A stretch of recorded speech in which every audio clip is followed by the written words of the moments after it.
បាទជម្រាបសួរពុកម៉ែបងប្អូនទាំងអស់គ្នាបាទហើយឃើញវីដេអូរបស់ខ្ញុំបាទកុំភ្លេចចុច Subscribe ម្នាក់មួយផងបងប្អូនណាបាទអញ្ចឹងយើងចូលនៅក្នុងវីដេអូយើងវិញបាទថ្ងៃនេះគឺខ្ញុំមានវីដេអូមួយដើម្បីចែកម្លែកជូនបងប្អូនពីរោគផ្ទៃកាឡេហើយនឹងការចាក់សាបនៅរោគផ្ទៃខ្សាច់ស៊ីម៉ង់ថ្មអញ្ចឹងតើយើងត្រូវរោគខ្សាច់ស៊ីម៉ង់ថ្មយ៉ាងម៉េចដើម្បីឲ្យចេញជាផ្ទៃការ៉េនៅពេលការចាក់សាបរបស់យើងរួចរាល់អញ្ចឹងការចាក់សាបនេះគឺកន្លែងដែលខ្ញុំត្រូវចាក់នេះគឺមាន25ការ៉េបងប្អូនណាបាទ25ការ៉េ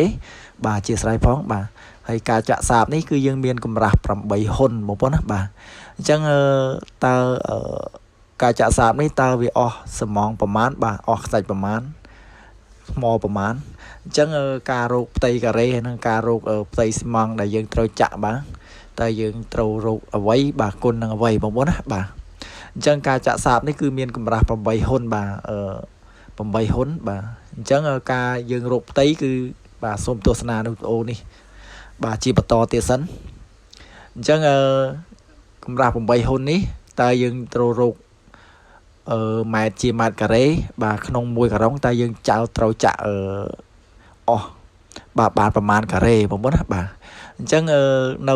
25ការ៉េនេះគឺយើងត្រូវចាក់អស់11ការុងបាទអញ្ចឹងក្នុង1ការុងនេះគឺយើងចាក់បាន1ការ៉េបាទចុច27បងប្អូនណាបាទ1ការ៉េចុចបាទជាស្រ័យផងបាទគឺ2ការ៉េចុច27បាទអញ្ចឹងក្នុង2ការ៉េចុច27នេះយើងគុណជាមួយនឹង11បាវទៅបាទយើងឃើញថាវានៅតែ25ការ៉េដដែលអញ្ចឹងការចាក់សាបនេះគឺយើងមានតែប៉ុណ្្នឹងទេបងប្អូនណាបាទហើយសម្រាប់ការលាយខ្សាច់និងការលាយថ្មវិញបាទយើងប្រើខ្សាច់6បាទថ្ម7ដដែលអញ្ចឹងវីដេអូយើងគឺមានតែប៉ុណ្្នឹងបងប្អូនបាទចែកម្លែកជូនបងប្អូនត្រួសទេ